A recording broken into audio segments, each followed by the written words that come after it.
Hola, hola, ¿cómo les va? Bienvenidos a otra edición del debate de Así son las cosas por la pantalla de la televisión abierta, Canal 13 de Río Cuarto, para el sur de la provincia de Córdoba y en nuestra señal digital en el canal 29.1. Prometo no hacer referencia a las cuestiones meteorológicas. Ya se sabe, nos acercamos al invierno, hace frío. Y de eso se trata el cambio de clima, de estación. Así que no vamos a hacer referencia a eso. Sí vamos a hacer referencia al clima caliente que se vive desde el punto de vista electoral, porque lo acaba de anunciar el gobierno de la provincia de Córdoba. El gobernador Juan Schiaretti ha inscrito una alianza por la que va a competir por la presidencia. Es novedad de último momento en el sentido que se había abierto la expectativa de que el propio Juan Schiaretti participara de las PASO, de la interna dentro de Juntos por el Cambio. Saben ustedes el lío que se armó con esa cuestión, ¿no? Y esto, por supuesto, que ha cambiado con la decisión de hace minutos nada más, en donde se decidió presentar la alianza Hacemos por Nuestro País. Así se llama. Juan Schiaretti la va a encabezar, participará de las PASO el próximo 13 de agosto y el espacio está integrado por peronistas no kirchneristas, el Partido Socialista, el Partido Demócrata Cristiano, el Partido Autonomista y otras fuerzas provinciales.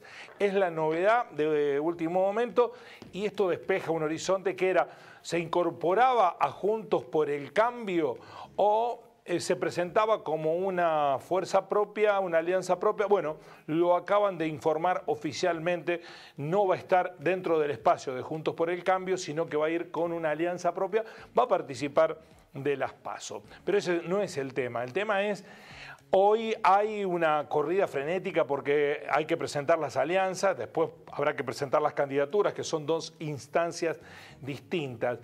Pero en este devenir de acontecimientos, nosotros estamos a muy pocos días, a 12 días de las elecciones provinciales y casi no se ha hablado, pero casi no se ha mencionado ningún eje de debate. Lo venimos diciendo, hay solamente algunas consignas, pero nadie ha profundizado respecto de los graves problemas que tiene la provincia de Córdoba por resolver. Y uno de los problemas está ligado con una realidad acuciante de miles de cordobeses, también de millones de argentinos, no contar con vivienda propia. Solo para citar Río Cuarto, comparado el censo que se realizó hace una década atrás, hace 10 años, Río Cuarto tiene un 10% menos de propietarios. No siguió la evolución del crecimiento demográfico de Río Cuarto a la evolución de acceso a la propiedad. Y eso implica que hay un 10% de la población que perdió la posibilidad de tener la vivienda propia y que no lo tiene resuelto. Son los datos que empezaron a poder filtrarse del último censo que se concretó el año pasado y que da cuenta de una realidad muy preocupante, sin que haya herramientas para la mayoría de los cordobeses, lo voy a hablar en estos términos porque nos vamos a referir a Córdoba, pero para la mayoría de los argentinos, de poder acceder a una vivienda a través de planes sociales, a través de créditos hipotecarios.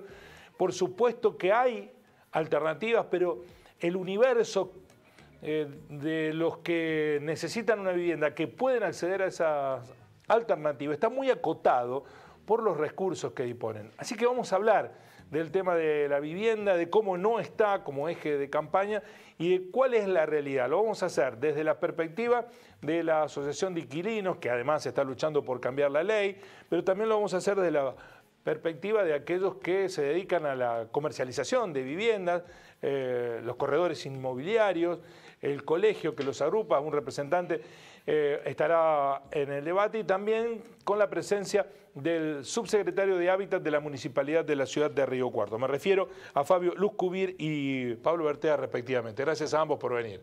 Muy amables.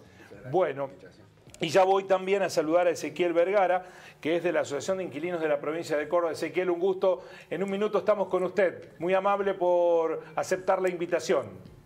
Buenas tardes. Bueno, antes de pasar al tema, como siempre lo hacemos, vamos a la editorial del día. Les decía a ustedes que estamos contrarreloj en lo que respecta a temas electorales y han empezado a hablar los carteles. Así hablan los carteles. Hoy fue noticia por dos razones. Un cartel en la provincia de Córdoba y otro a nivel nacional. El cartel nacional es este que ustedes están viendo, en el que el propio Guado de Pedro utiliza una debilidad suya, que es la imposibilidad que tiene de una lectura rápida en el uso de su voz, y lo hizo un cartel. Esto apareció hoy en la ciudad de Buenos Aires promoviendo la presidencia de Guado de Pedro. Los propios adherentes de Guado de Pedro, el propio Guado de Pedro hizo este cartel que no necesita demasiada explicación.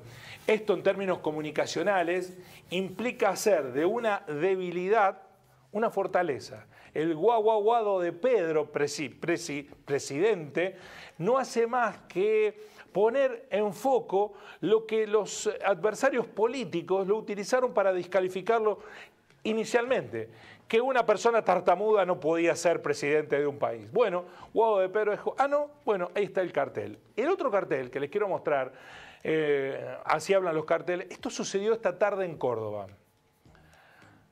Es fácil de entender, ¿no? Está el cartel de Luis Juez, que va a la gobernación, compite por la gobernación. Y esta tarde comenzaron a taparlo con un cartel de Rodrigo de Loredo por la intendencia, turno electoral que es mucho después. O no tanto, algunas semanas después. Es raro que haya ocurrido esto. Es posible que sea un descuido de los que pegan, ¿no? Que no prestan atención, pegan y todo el día no saben lo que están pegando. Pero tal vez sea otra cosa lo que haya que leer. Pero que el propio Rodrigo de Loredo tape con un cartel a Luis Juez genera múltiples lecturas e interpretaciones. Bueno, así hablan los carteles por estas horas respecto de las elecciones. Bueno, son terrenos que siguen generando polémica. Ayer lo anticipábamos en nuestras redes sociales, la Gendarmería Nacional en sendos operativos en Santa Catalina, en Olver, secuestraron los teléfonos celulares de quien fuera candidato a intendente por el actual oficialismo, el histórico Miguel Negro, que hace 40 años, va a llegar a 40 años como intendente, Ignacio Alanís del Partido Radical. ¿Se acuerdan ustedes el conflicto que se suscitó por el intento de toma de terrenos? Apareció un video de Alanís horas previas a la elección alentando, eso parecía, la ocupación de esos terrenos. Hay una causa abierta en la justicia federal que ordenó que Gendarmería avanzara con nuevos allanamientos. Uno lo hicieron en la municipalidad y le secuestraron el teléfono celular al propio intendente municipal. El otro lo secuestraron del bolsillo del propio Ignacio Alanís, que lo encontraron en la calle y le pidieron el teléfono celular, se lo secuestraron por orden del juez federal. ¿Qué hay detrás de esto? Difícil saberlo, pero da la impresión que no se trata solamente de una anécdota electoral, sino que hay algo más detrás de esta situación. Resulta inédito que un intendente se quede sin el teléfono celular porque se lo secuestra la justicia federal. Negro estaba muy enojado porque dice que con todas estas circunstancias nadie de la provincia se solidarizó con su situación y sí lo llamó un representante de Guado de Pedro, el ministro del Interior, poniéndose a disposición para lo que necesite por esta dificultad judicial que ha aparecido. Las cuentas de los docentes que no cierran. Saben ustedes que hay un discurso todo el tiempo respecto de la importancia de la educación. Hoy salió a la luz pública una estadística respecto de cuánto cobran los docentes en promedio en la República Argentina. El ranking de haberes. Estos son datos promedio anual del 2022, ajustado en pesos por la canasta básica regional, en pesos corrientes. Y esto pone un ranking de los que más a los que menos ganan. La provincia en donde durante el 2022, por eso los números están atrasados desde ese punto de vista, en promedio para un docente de grado con 10 años de antigüedad en las provincias donde mejor se paga son en Salta, 168.000 pesos, en San Luis, 136.000 pesos promedio, en Santa Fe, 126.000 pesos, en La Pampa, 121.000 pesos promedio, salario de docente de grado 10 años de antigüedad, y en el quinto lugar, en Córdoba, promedio 115.000 pesos. Quinta está la provincia de Córdoba. Salta en la punta de la tabla. En el fondo de la tabla, los 5 lugares que menos pagan. Formosa, 91.000 pesos. La ciudad de Buenos Aires, 89.000 pesos. Mendoza, 84.000 pesos. Santiago del Estero, 83.000 pesos.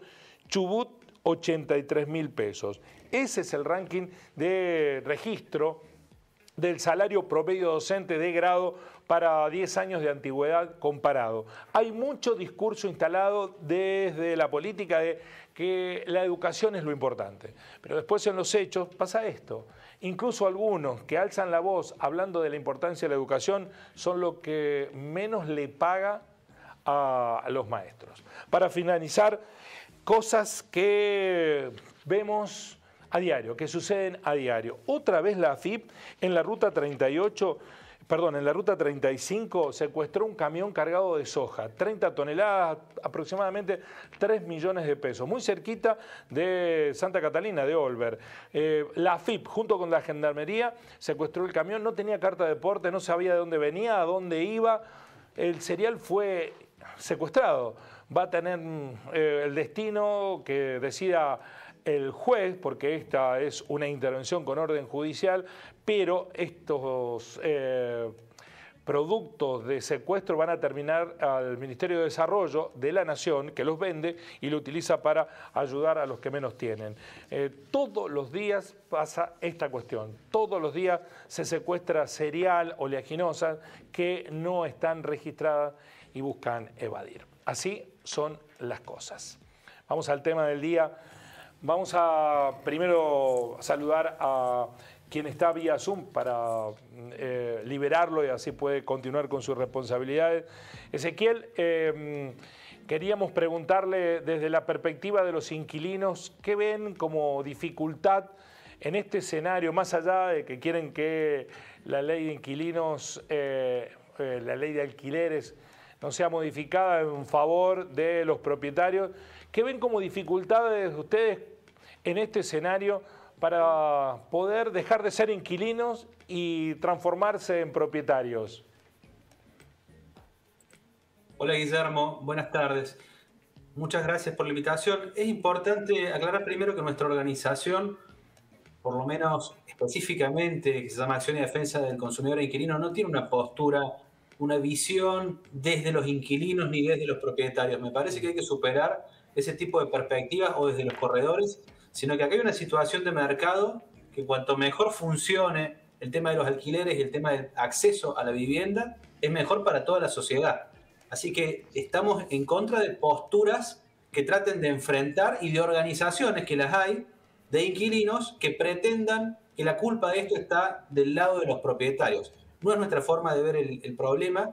Nosotros hemos participado en todos los debates parlamentarios en el Congreso, fuimos invitados, siempre nos opusimos a la indexación de los contratos de locación, pusimos reparo al plazo de 3 años y hicimos una serie de propuestas que son de las que no se hablan, que le facilitan mucho la vida tanto al propietario como al inquilino respecto de la facilidad del contrato de alquiler. Pero hoy el problema está en estos dos puntos y creo que hay coincidencia, por lo menos en los sectores más razonables, tanto del lado de representación a consumidores e inquilinos como de propietarios, que la intervención irrazonable en los precios de parte del Estado con esta indexación fijada por el Banco Central, con un contrato de 3 años, ha provocado una crisis, un desmadre total en el estado actual de cosas del alquiler. No hay prácticamente departamentos en una ciudad grande como Córdoba. Río Cuarto, propongo una situación similar. Nosotros analizamos el caso de Córdoba y de Buenos Aires. Prácticamente no hay departamentos ni casas disponibles.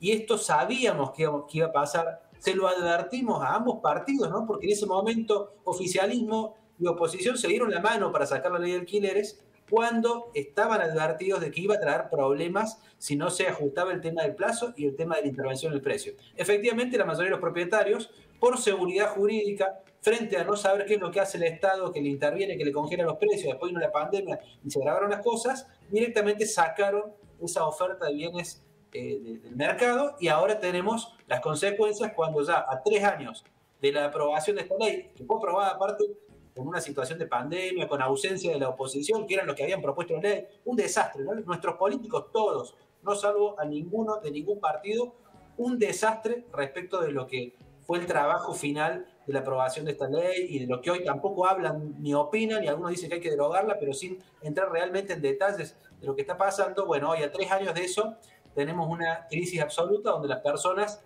claramente no pueden ingresar a alquilar porque están carísimos los alquileres. La indexación terminó operando acompañando a la inflación, o sea que el aumento de precios es insostenible para el bolsillo de un asalariado, y del lado de los propietarios tampoco ven rentabilidad, es decir, tampoco les conviene ni a propietarios ni a inquilinos. Claramente hoy, simplemente para abocarnos a lo que consideramos ser una solución transitoria, debería volverse al régimen de 2 años y debería pactarse un precio acordado por las partes, pero que sea claro e informado en el contrato.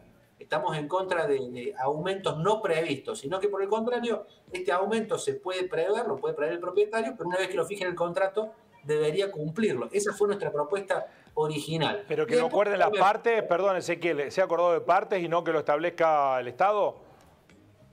Que sea acordado de partes en cuanto al precio, que en realidad más que acuerdo de partes, el precio lo pone el propietario, porque así funciona con absolutamente todos los productos. El precio del auto lo pone la fábrica de auto y el precio de la carne lo pone el carnicero. Esto funciona así, y pensar otra forma es salirse del sistema capitalista. Bueno, pero cuando con la actual ley, perdón, Ezequiel, con la actual ley, el propietario pone el precio. Después no lo puede modificar según las reglas durante 3 años, pero lo pone. El problema es poner un precio que luego está sujeto a lo que se le ocurre al político de turno. Si se le ocurre intervenir, interviene, y si se le ocurre congelar, congela, como pasó en la pandemia, que durante 6 meses estuvieron congelados los precios, y lo que terminó de hacer que muchos propietarios saquen los inmuebles. Entonces, el precio en un sistema de mercado es algo muy sensible. Cuando uno interviene el precio sin saber lo que está haciendo, provoca que todo aumenta mucho más de lo que pensaba que iba a proteger. Como pasa, por ejemplo, con la carne, ¿no? Tratan de intervenir el precio, después ¿qué pasa? Sube más de lo que pensaban que iban a solucionar. Ahora, Ezequiel, el horizonte que nosotros estamos viendo es que haya cada vez más inquilinos y menos propietarios. ¿Quién es responsable de eso? La situación es muy compleja y no es una situación solo de Argentina, es una situación global donde hay muchas causas. En primer lugar, el tema demográfico, hay más gente que inmuebles, ha crecido la cantidad de seres humanos y no se ha construido en el mismo sentido. Hay problemas de concentración, la gente se va de los pequeños pueblos y va a las ciudades todavía más en esta época. Hay un sinnúmero de causas. La que no es tratar de culpar a los grandes grupos propietarios que tienen una incidencia bastante menor. Es decir, las grandes constructoras y las grandes inmobiliarias, pese a lo que dicen muchos políticos que siempre están buscando al enemigo, tienen una incidencia bastante menor en el mercado desconcentrado de los alquileres. No es real, perdón, no es real entonces eso que se dice, que no es que falten viviendas, sino que están deshabitadas y los propietarios no las alquilan. Esos son disparates de gente que no se puso a estudiar la problemática en el mundo. Ya hubo leyes en Berlín, hubo leyes en Estados Unidos, en New York específicamente, en San Francisco. La problemática de alquileres es compleja, es jurídica y es económica. Por supuesto que hay casas desocupadas, pero en su gran mayoría son casas que tienen que ver con una casa de descanso. No hay casas desocupadas en número importante en las grandes ciudades donde la gente quiere alquilarlas. Son casas que están normalmente en lugares de veraneo, vacacionales, con lo cual no es una incidencia eso. Y de nuevo, si no hay seguridad en los contratos, tanto de protección al inquilino, de protección porque tenemos mucha situación de abuso, de la desesperación de la persona que alquila, de que no le cumple con las condiciones, que las casas son un desastre, de que el contrato dice que está perfecto y luego la casa no está en esas condiciones, como de protección al propietario con seguridad jurídica, esto no va a funcionar. Y el problema de fondo, que es lo que siempre insistimos, es la inflación. Es decir, si no se soluciona el problema económico, siempre los alquileres van a subir de precio y van a subir cada vez más rápido. Bueno, pero Ezequiel, aspirar a eso me parece imposible de resolver, por lo menos en la década que venga. Vamos a seguir conviviendo con inflación. ¿Cómo se hace para en este escenario una persona que está obligada en un escenario como este a alquilar vivienda, deje de tener que alquilarla y acceder a la vivienda propia? Porque ustedes dicen, no queremos que el Estado intervenga a la hora de establecer las relaciones entre las partes, locador y locatario. Cierro la idea, cierro la pregunta, Ezequiel. Cierro la pregunta. El Estado sí tiene que intervenir para mejorar la oferta de vivienda, ya sea por construcción. ¿Cómo se hace entonces? Bueno, por eso, aclaramos. Primero, el Estado tiene que intervenir en la correcta regulación y protección de ambas partes. Proteger a ambas partes jurídicamente. No intervenir en la fijación de precios. Controlar precios, ya está estudiado en la economía, no funciona. Ocasiona exactamente lo contrario.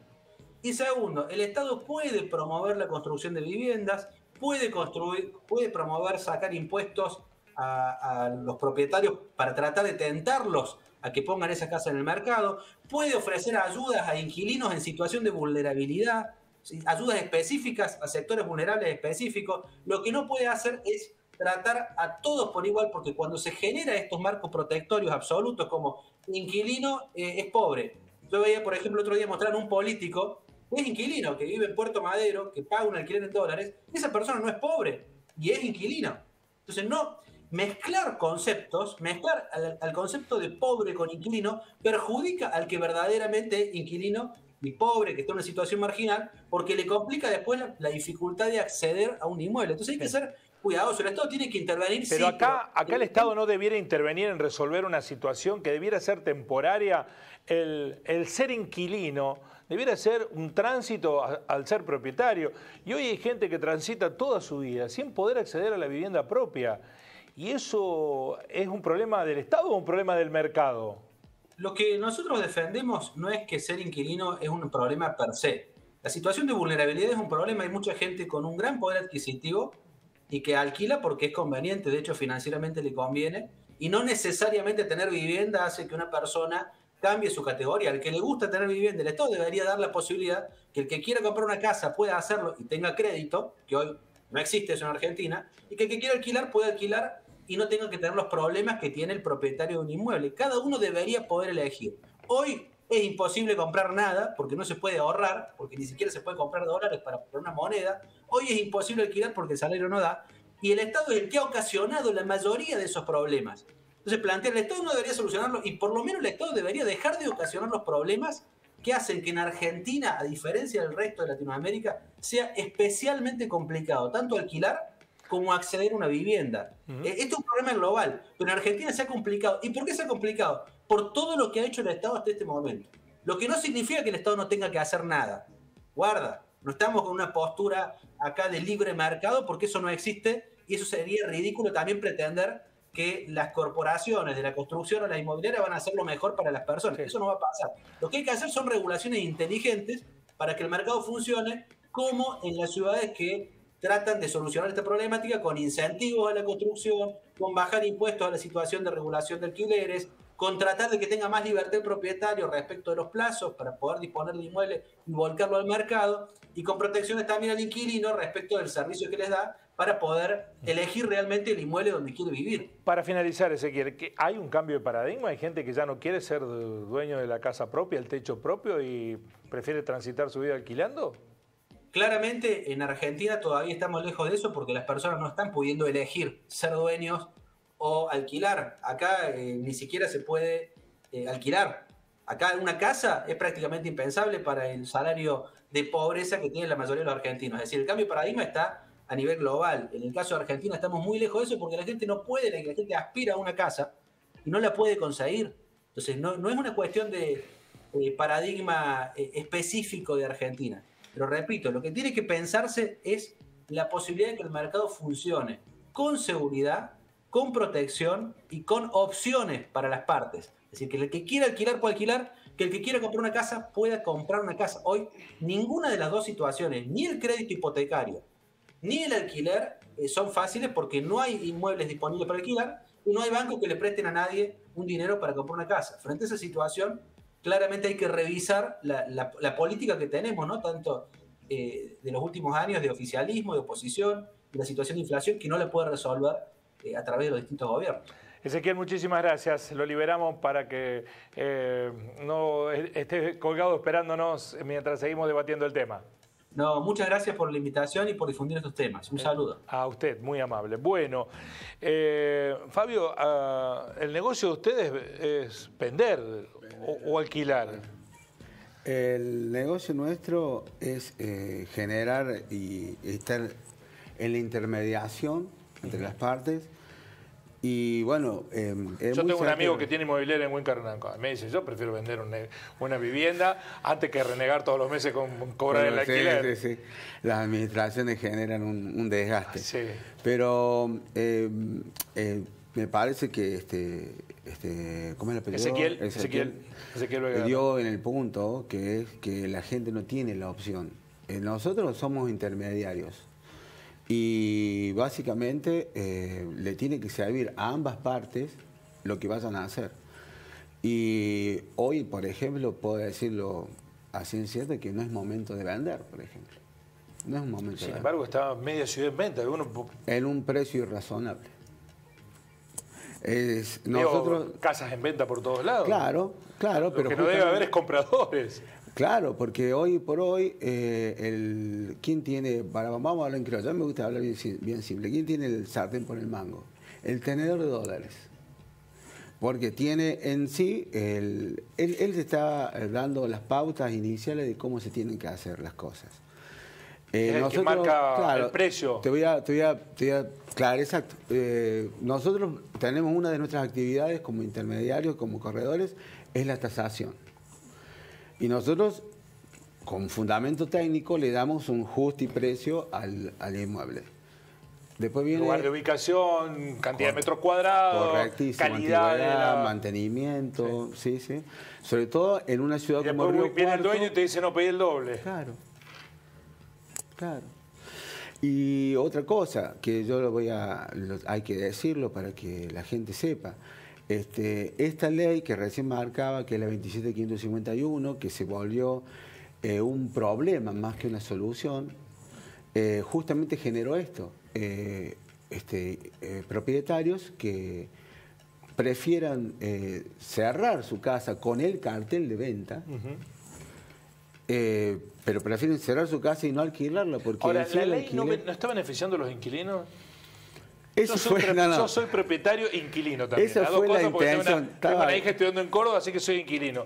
Y yo la estoy viendo positiva para la lógica de un escenario inflacionario. Escucha, cuando se genera la ley 27.551, fue creada por una comisión, ¿sí? Una comisión que respondía al oficialismo en ese momento, ¿sí?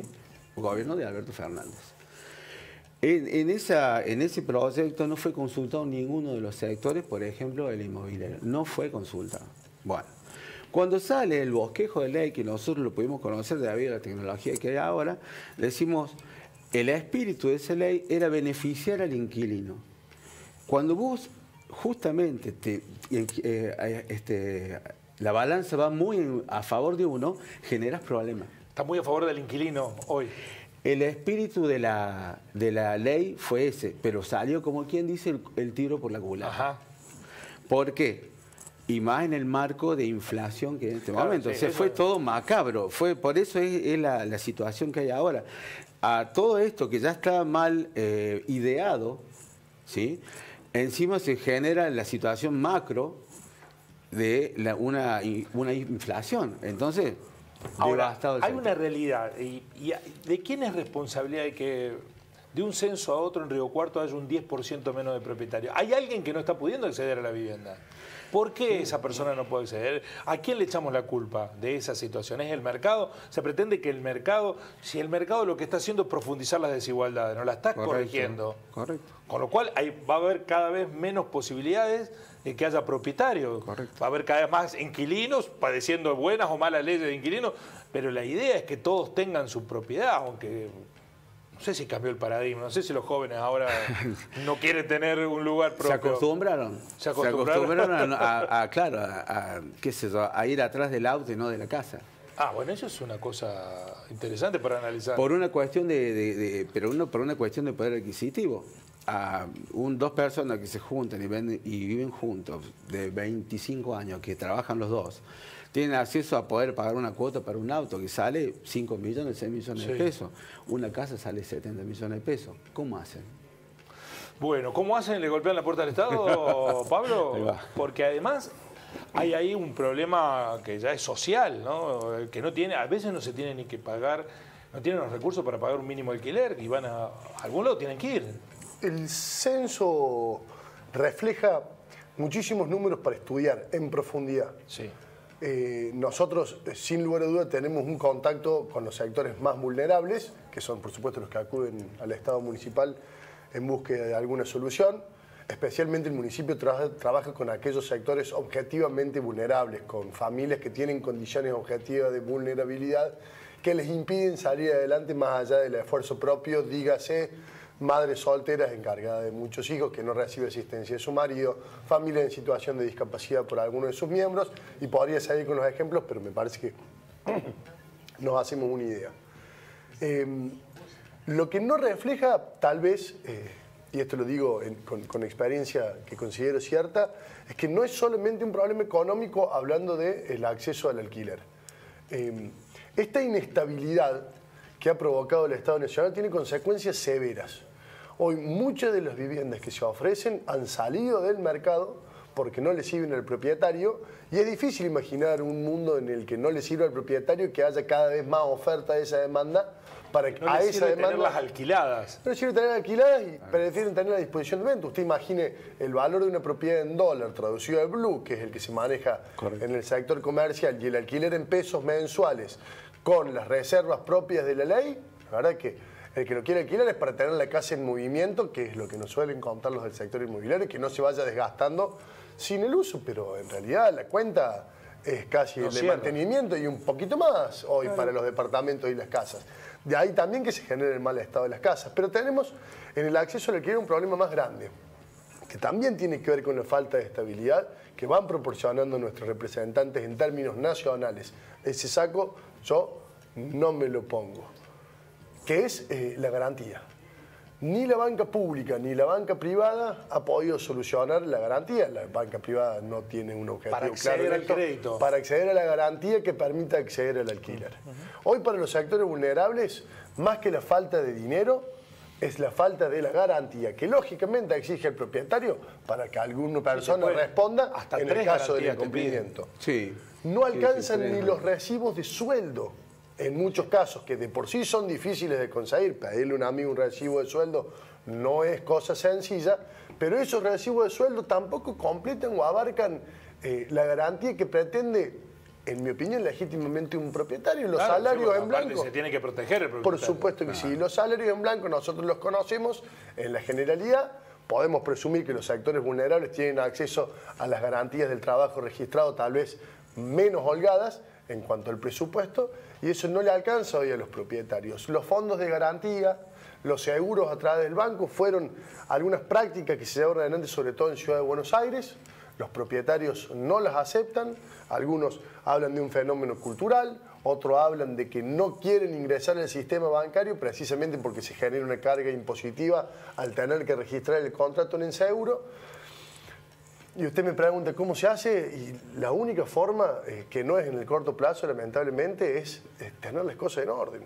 Hoy la inflación no le sirve a los propietarios, el Estado no puede combatir la inflación más allá de una reglamentación o una intervención directa. La intervención directa sirve para el titular del diario, y a los 6 meses te das cuenta que ningún propietario, que como dijo muy bien Ezequiel, el gran mercado de disposición son de personas que han trabajado toda su vida y va resguardando su capital en ladrillos. En Argentina, desde 2010 a 2023 se generaron aproximadamente 3.900.000 viviendas. El 60% de eso lo hizo con el lomo el vecino, que va haciendo y va depositando sus ahorros en ladrillo. Cuando yo era chico Ese se vecino, decía, Guillermo, la vamos a hacer a pulmón a la casa. Bueno, hacíamos una pieza, un baño y después crecía un Ese poco y un vecino poco. no Y todos está hemos hecho eso en cierto sentido. ese vecino que ahorra en ladrillos y que pretende percibir un ingreso más o menos estable que le permita pasar una etapa de descanso, una etapa de retiro con dignidad, no tiene nada para regalarle en términos económicos al que ingresa. Y el resto del mercado, el Estado tiene una incidencia menor, en algunos casos al 8%, en otros casos el 6% del total de mercado que se pone a disposición. Este gobierno va a entregar, con suerte, 100.000 viviendas, un poco más en el promedio de los 8 o 12 años anteriores. Pero el Estado viene a solucionar el problema de los sectores más vulnerables, que no es exclusivamente el problema habitacional de los Ahí argentinos. hay también otro problema que está ligado con qué grado de recupero tiene el Estado de esas viviendas que entrega, porque también el pago que hay por parte de los que se benefician de planes que son claramente de ayuda social es ínfimo, incluso teniendo el recurso para pagarlo. El Estado no le pagan, el Estado no cobra, no saca, no desaloja, salvo casos muy extremos. Pero a mí me alarma como actor social que este tema no esté en agenda. Nadie discute en las campañas electorales esta cuestión. Nadie lo está debatiendo. Bueno. Y es el problema de cientos, de miles, de millones. Que a mí la falta de idea creo que es lo que... No hay ideas. Está todo bien. No hay ideas. Listo. Acá, bueno, ¿no será que tampoco somos exigentes nosotros como ciudadanos y le pedimos, demandamos respuesta? ¿Qué hacer? ¿Qué decía Maquiavelo? El pueblo tiene el gobierno que se merece. No hablamos, no decimos, no luchamos. La gente gana poco dinero, no tiene acceso a la vivienda. El sistema educativo, recién lo marcabas. ¿Cómo se sostiene un docente con 150.000 pesos? O sea, ahí está la cuestión, pero nadie dice nada. Entonces ahí tenemos un problema serio. Y la cuestión gubernamental que va a la asistencialismo. Pero no lo dicen porque no le suma voto, no lo dicen porque no saben qué hacer, no lo dicen porque no se lo exige el votante. La cultura del asistencialismo ya se metió en nuestra Argentina y está repercutiendo mal. La falta de control, la falta de ideas de un proyecto. Acá tendría que haber un acceso a la vivienda, pero serio. O sea, en donde voy a decir, una persona que hoy por hoy, a ver, ¿cuál es el salario? Tomemos esa tabla, 150.000 pesos sería. Entre dos el matrimonio son 300.000 pesos. No puedes afectar más del 30% al ingreso para pagar la vivienda a través del crédito hipotecario. O sea, estamos hablando de 40.000 pesos. Ordenemos todo así. Ordenemos así y démosle a la gente el acceso a la vivienda para terminar con la problemática del alquiler. Sí.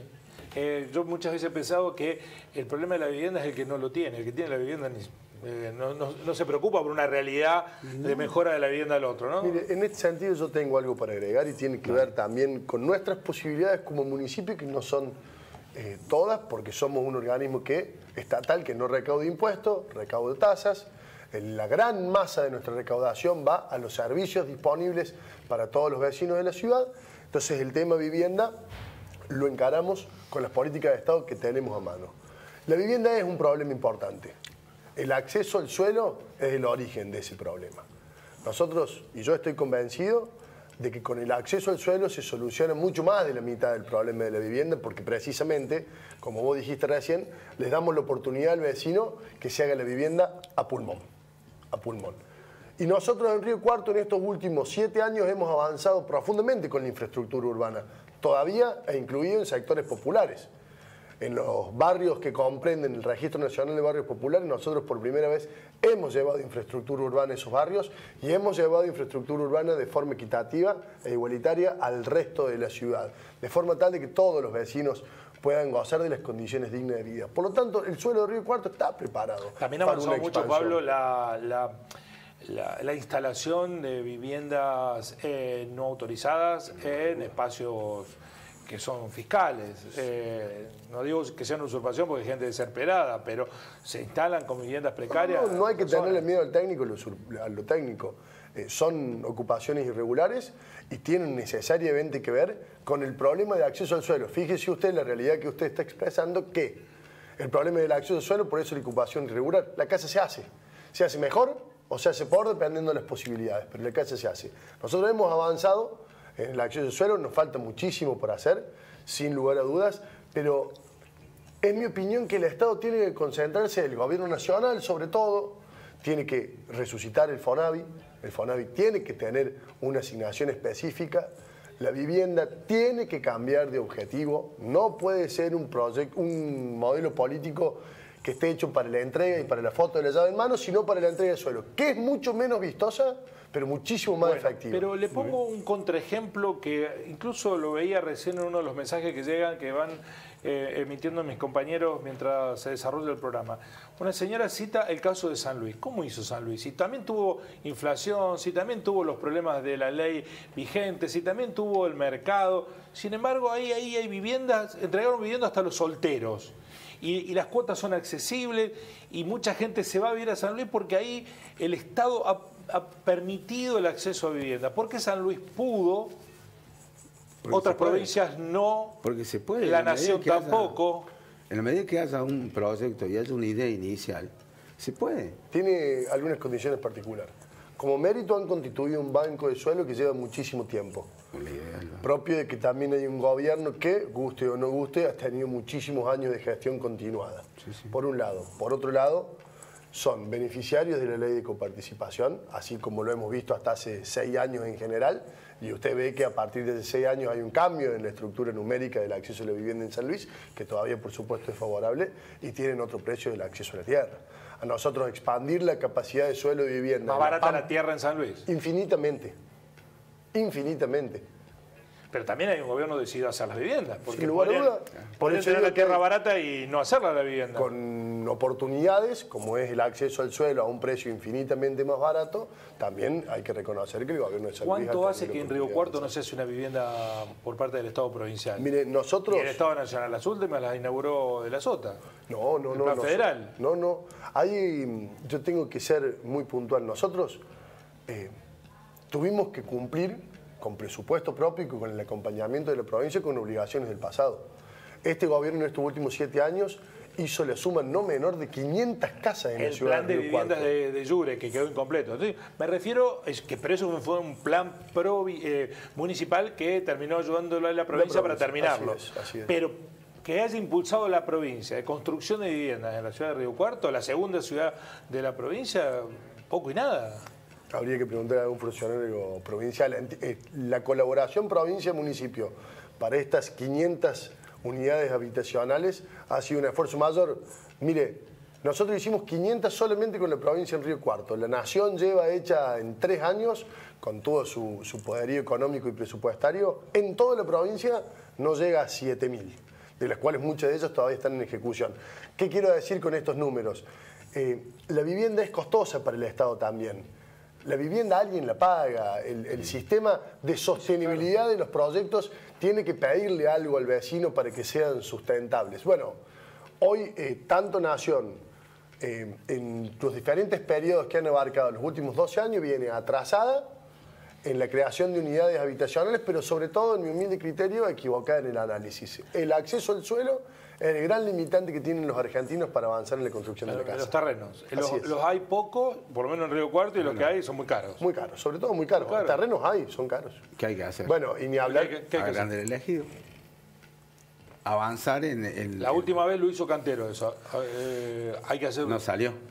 Ese proyecto no salió. Sí, lo agrandaron el ejido. No, está todo... se iba a agrandar todo el ejido hacia el oeste.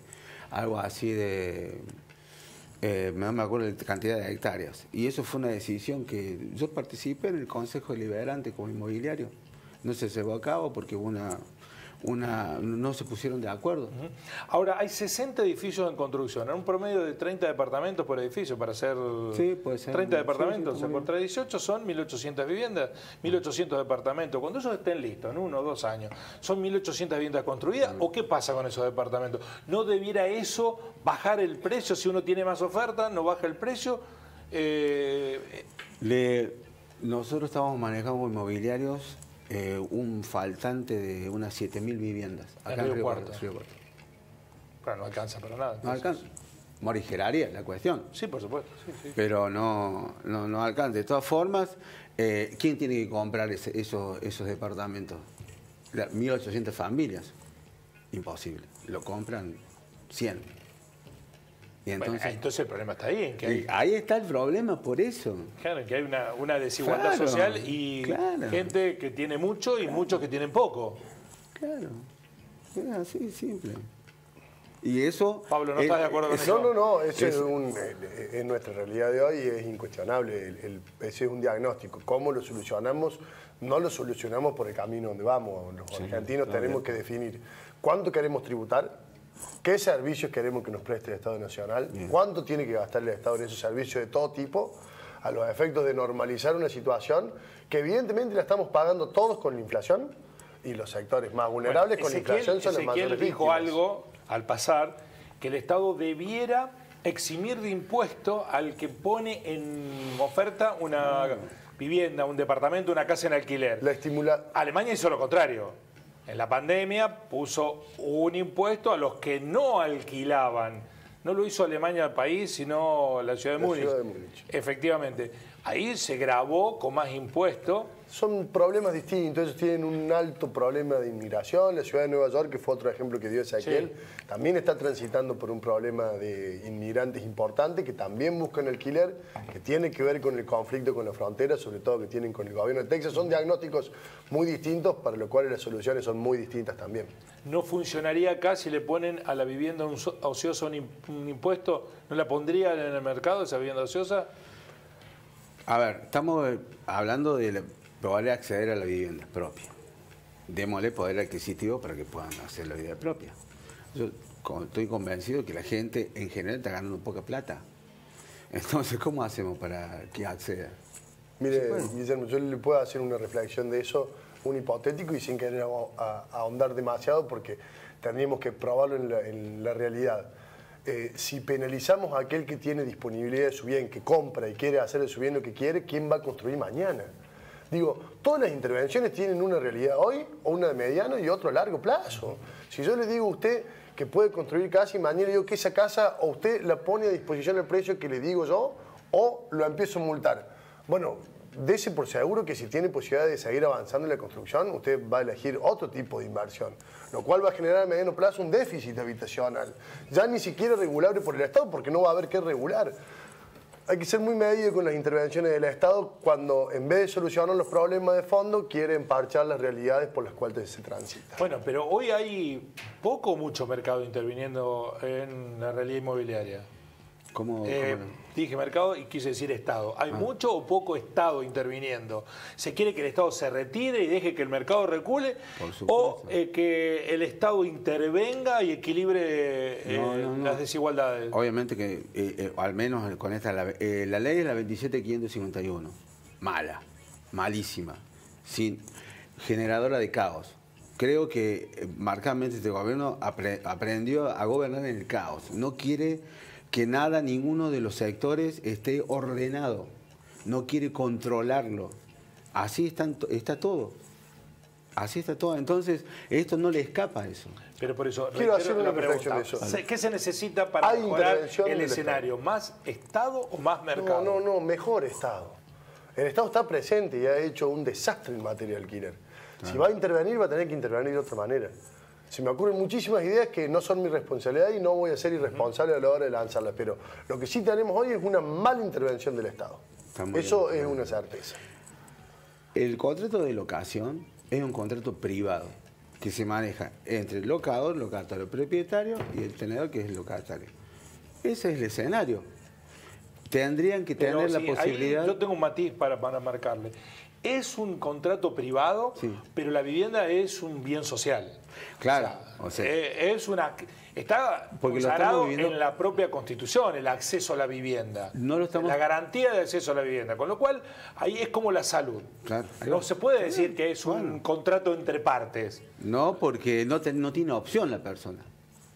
Lo que marcaba Ezequiel es eso. Si una persona tuviera la opción de alquilar o comprar, está todo bárbaro. Pero ahora es alquilar o alquilar. Y después las condiciones, ahora que justamente esta ley dispone, por ejemplo, lo que marcaba él, 3 años, que para nuestra cultura de la locación es demasiado plazo.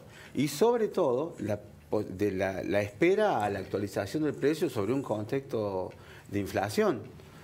Vos alquilas contento hoy tu departamento en 100.000 pesos. Bárbaro, re bien alquilado. En 4 o 5 meses ves disminuido el poder adquisitivo de esos 100.000 pesos. Y vos como sabés propietario que, me lo dice. claro, como si fuese propietario. Y tenés que esperar a junio del 2024 para que eso suba, y va a subir ahora. El último índice que se conoce es del 100%. Sí. ¿Sí? De junio. Bueno, así todo, se lo digo por experiencia de inquilino, así todo, si sube el 100%, le termina conveniendo el inquilino, porque cuando uno va al mismo mercado donde está ese departamento, cuesta mucho más. Para comprarlo, decimos. No, para alquilarlo. Ah, claro, para alquilarlo. claro. Se desactualizan inflación, en 3 meses se desactualizan las claro, cuestiones, por eso, ¿sí? y los propietarios, yo creo que el propietario debe estar preocupado, que dice, bueno, tengo que 3 por años. eso el último aumento grande de alquiler que hubo, Jeremías, fue justamente por eso, porque vos sos propietario, decís, a ver, ¿cuál es? Me llamas a mí. Está Che, bien. Fabio, ¿cuál se es el precio? protegen a futuro. Claro. Ponen Porque un tiene precio. que aguantar un año. Tiene que aguantar un año creo o 3. Entonces, Claro. ponele. Che, se te rompe un calefón, 120.000 pesos. Ahí está el alquiler. Sirve para cambiar el calefón. Claro, ¿me entendés? Bueno, minuto final. 30 segundos para cada uno. Ajá. Pablo, no, sí, porque estaban pidiendo, bueno, ¿y el Estado qué está haciendo? Visita a los barrios, la provincia, ¿qué está haciendo? No, nosotros estamos haciendo en Río Cuarto, no solamente pusimos a disposición después de muchísimos años el loteo Colombres, ahora pusimos el loteo Gobernador Bustos y seguimos trabajando en el acceso al suelo. En eso quiero ser concreto porque es una política de Estado. Primero, facilitar el acceso al suelo, sobre todo en las condiciones que estamos atravesando hoy todos, riocuartense, Estado municipal, Estado provincial, pero no es menor que en tan solo 2 años llegamos en la Subsecretaría de Hábitat, que es más que acceso al suelo y es más que vivienda, a 1.600 familias de la ciudad, con cloaca, con agua, con luz y con cordón cuneta. Fabio, y ahí hay una pregunta. ¿Quiénes son los dueños de los nuevos edificios? Algunas constructoras. Las constructoras. Algunas constructoras, sí. Pero bueno. Acá en Río Cuarto. Sí, estamos sí, hablando. Bien. es la pregunta. ¿Son las constructoras los dueños? Sí, sí. Y a veces se quedan con departamentos porque no los venden o los venden a todos. No, bueno, eso hay que preguntar. A las constructoras. Bueno, se lo vamos a preguntar a eso. Gracias a ambos por venir a alimentar el debate. A mí me da mucha pena que no esté en la agenda de discusión electoral, que no venga un candidato y diga, mire, mi solución para el tema de la vivienda Claro. sea esta. No, pero con certeza está en nuestra agenda de trabajo de todos los días, por eso hemos avanzado tanto en las cuestiones que te mencionaba. Muchas gracias por venir y alimentar el debate. Muy amables. Muchas gracias por a la vos, invitación. Guillermo. Gracias a ustedes por estar ahí. Mañana los espero a las 19. Gracias, así son las cosas.